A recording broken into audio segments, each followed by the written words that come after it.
Seated across from a weary marriage counselor, John and Jane present a portrait of domestic monotony. Their relationship has calcified into a bland routine, so devoid of passion that when asked about their last intimate moment, they exchange blank stares, unable to recall even a hint of romantic connection. The counselor gently nudges them to revisit their beginnings, triggering a vivid flashback to their extraordinary first encounter in the sultry landscape of Colombia. What initially appeared to be a chance meeting was actually a carefully orchestrated charade. John, posing as a construction manager, and Jane, disguised as a technical support consultant, were both masterfully concealing their true professional identities. That fateful night unfolded like a passionate thriller. Pretending to be a couple to evade police suspicion, they unexpectedly discovered a genuine spark. Their chemistry was electric, transforming a strategic deception into a night of unexpected romance. By morning, John was preparing breakfast, a tender gesture that hinted at deeper emotions brewing between them. Their courtship continued with unexpected revelations. At a shooting range, Jane initially played the role of an inexperienced novice. But when John demonstrated his impeccable marksmanship, she couldn't help but reveal her own extraordinary shooting skills, leaving a tantalizing mystery about her training. Love bloomed rapidly, despite warnings from John's best friend Eddie, who cautioned against such rapid emotional entanglement. John, however, was undeterred, even proposing marriage and falling deeply in love.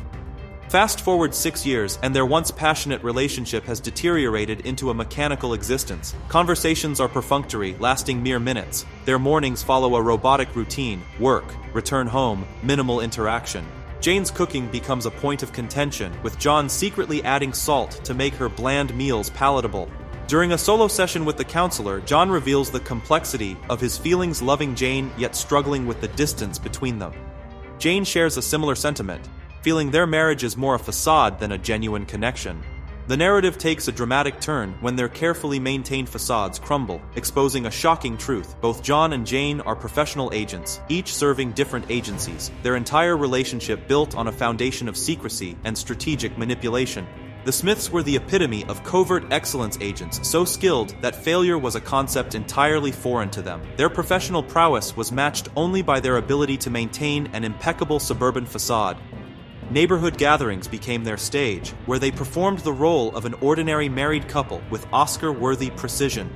Beneath their mundane exterior lurked a complex world of hidden weaponry and classified missions. Their home was a carefully constructed labyrinth of secrets, with advanced gadgets and weapons strategically concealed in spaces unknown, even to each other. Their conversations had dwindled to mere whispers, romance replaced by a calculated professional distance. John's engineering company was more than just a business, it was an elaborate cover for his clandestine operations. When his superiors assigned him a critical mission targeting a high-value prisoner known only as the Tank, he prepared with military-like efficiency. Simultaneously, Jane received her own directive: eliminate a target named Benjamin. Her preparation was methodical. She ventured into a desolate desert landscape, strategically placing explosives along the anticipated route, then settled into a patient wait. The mission took an unexpected turn when John unexpectedly appeared in his Jeep, inadvertently disrupting Jane's meticulously planned operation. Initially unrecognizable to each other, they found themselves in a dangerous dance of potential elimination. Jane, believing John to be a random civilian, fired without hesitation. Her shots were deflected by his bulletproof vest, a testament to their professional-grade equipment. As their target approached, the situation escalated. John retaliated, firing at Jane's concealed position with an improvised weapon. In the chaotic exchange, their primary objective slipped away, vanishing like a ghost in the desert landscape. Frustrated and determined, John confided in his friend Eddie at a local restaurant. He revealed the mission's spectacular failure, with only a laptop as a potential lead to the mysterious operative who had compromised everything. Jane, nursing her wounds from the explosive encounter, demanded a full incident report. Her agency's ultimatum was crystal clear: locate and eliminate the threat within 48 hours or face terminal consequences. Using sophisticated tracking techniques, John discovered a crucial piece of evidence: an address embedded in the laptop's memory. Suite 5003, 570 Lexington Avenue, New York. The hunt was now laser-focused, with each agent unaware they were pursuing the same target each other. Tension crackled like electricity, setting the stage for an inevitable confrontation that would challenge everything they thought they knew about their marriage, their missions, and each other. The address led John to an impenetrable fortress of a building, a security nightmare that would challenge even the most skilled infiltrator. In a twist of fate, he discovered Jane's professional connection to this location. suddenly realizing the mysterious desert operative was none other than his own wife. Meanwhile, Jane's meticulous video analysis revealed unmistakable behavioral patterns. With chilling precision, she recognized her husband as the very person who had disrupted her carefully planned mission. Their evening home became a psychological minefield. Conversations were laden with suspicion, each carefully measuring words, probing for information, while revealing absolutely nothing. The air crackled with unspoken threats and mutual distrust. John's paranoia manifested dramatically during dinner. His favorite boiled meat became a potential weapon of betrayal. He hesitated with each bite, convinced Jane might have poisoned his meal. In a calculated move, he poured her a drink, deliberately dropping the bottle a test of her intentions. Jane's reaction was glacial. She let the dropped bottle slide, revealing her own sinister plan to eliminate him. Their domestic space transformed into a battleground, with both preparing to strike under the pretense of cleaning up the spilled liquid. The chase began moments later. Jane fled in her car, John in hot pursuit. Their pursuit became a deadly game of cat and mouse, with Jane attempting to run him over, only for John to dramatically crash into an abandoned vehicle.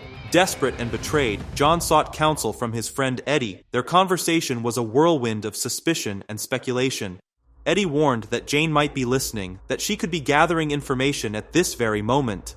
Jane mirrored this scene with her friend Jasmine, who ruthlessly encouraged her to eliminate John. He deserves nothing less, Jasmine insisted, feeding Jane's growing resolve. The paranoia reached a fever pitch. Eddie became convinced that Jane was eavesdropping, manipulating the situation from the shadows. Each conversation became a potential trap, each moment a potential ambush. Their marriage, once a carefully constructed cover, had devolved into a fight for survival, with both agents now viewing each other as the ultimate target. The night descended into a psychological battlefield where each spouse wrestled with an unthinkable revelation. After 6 years of marriage, they were now potential assassins to one another. The pain of this realization cut deeper than any potential weapon. Jane, anticipating John's next move, conducted a meticulous search of their home with her colleagues. They combed through their shared history, reviewing wedding videos, a painful reminder of what they'd once been. Her colleague's investigation was ruthlessly efficient, but Jane's emotional vulnerability momentarily surfaced, causing her to halt their intrusive examination. John's return home unveiled a shocking discovery. His entire arsenal of weapons and equipment had vanished. Panic and rage intertwined, pushing him to launch a surprise attack on Jane's workplace. The response was instantaneous and strategic. Jane ordered an emergency evacuation, her team disappearing with military precision. Their confrontation became a deadly dance. Bullets flew, with John's final shots narrowly missing Jane as she escaped. The destruction left behind was a metaphor for their disintegrating relationship, broken, scattered, unrecognizable. Eddie, ever the provocateur, continuously urged John towards elimination. "It's what you do," he reminded him, referencing their history of professional assassinations. Their home was no longer a sanctuary, but a potential crime scene. The escalation reached a dramatic climax in a high-rise building. John attempted to use the elevator, unaware that Jane had already neutralized it. Her warning was chillingly direct. Leave the city or face destruction. John's defiance was absolute, challenging her to execute her threat. In a shocking twist, one of Jane's colleagues initiated the elevator's destruction. The massive fall from 70 floors seemed to seal John's fate. Jane's reaction, however, was complex. Her sadness suggested a depth of feeling that transcended their current conflict. But John was too skilled to be eliminated so easily. Alive and seething with rage, he dramatically confronted Jane in her hotel, declaring his intention to divorce. Their interaction oscillated between murderous intent and a strange, dark intimacy. The scene culminated in an absurdly romantic gesture, John inviting Jane to dance, their potential death threats hanging in the air like a macabre invitation to one final, passionate encounter. Their dance was a dangerous choreography of mutual distrust and suppressed passion. As they moved, they systematically disarmed each other, each movement a calculated attempt to gain tactical advantage. Accusations flew like silent daggers, both stubbornly maintaining that their entire relationship was merely a professional cover. Jane's true intention quickly revealed itself. She had planted an explosive device on John's jacket, a deadly surprise masked by her seemingly vulnerable demeanor. John, ever alert, detected the threat and swiftly discarded the coat before potential catastrophe struck, then immediately gave chase. During a subsequent phone call, their conversation took an unexpectedly tender turn. John vulnerably shared his first impression of Jane, describing her as beautiful as a Christmas morning. Jane reciprocated, confessing that she had seen him as the most stunning sight she'd ever encountered. Their words hung in the air, a poignant reminder of the love buried beneath their professional facades. Returning home, they transformed their living space into a battleground. Jane methodically locked every entrance, creating an inescapable arena for their confrontation. John, maintaining a facade of normalcy for their neighbors, was forced to enter through an upstairs room. What followed was a spectacular display of destruction. Bullets flew relentlessly, shredding their home's interior. Their physical fight was brutal, each punch and kick laden with years of suppressed emotions. They severely injured each other, yet when the moment of final elimination arrived, neither could pull the trigger. Love, it seemed, had survived their murderous intentions. Their passionate reconciliation was abruptly interrupted by concerned neighbors who called the police, disturbed by the immense noise. Somehow, they managed to present a semblance of normalcy, even as their home lay in ruins. During a moment of intimacy, they began revealing their professional secrets. However, an ominous sense of being watched permeated their conversation. Their respective agencies were closing in.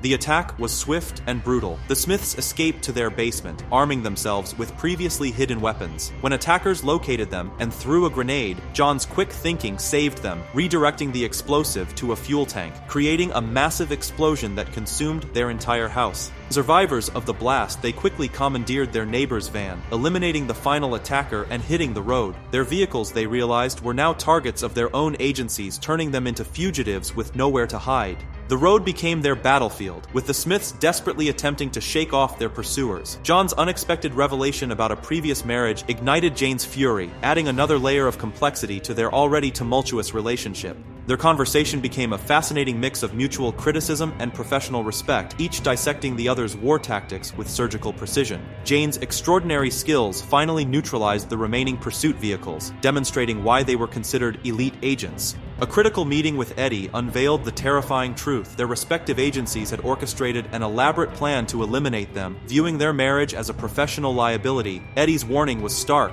Separation might be their only chance of survival, or they would need to prove their worth to their agencies. Their solution was audacious kidnap Benjamin, a high-value imprisoned criminal, and use him as leverage against their employers. The operation was a masterclass in improvisation. Despite Jane's meticulously planned strategy, John chose to act independently, causing initial tension. Yet he successfully kidnapped Benjamin, neutralizing 312 opponents through a combination of skill and sheer determination.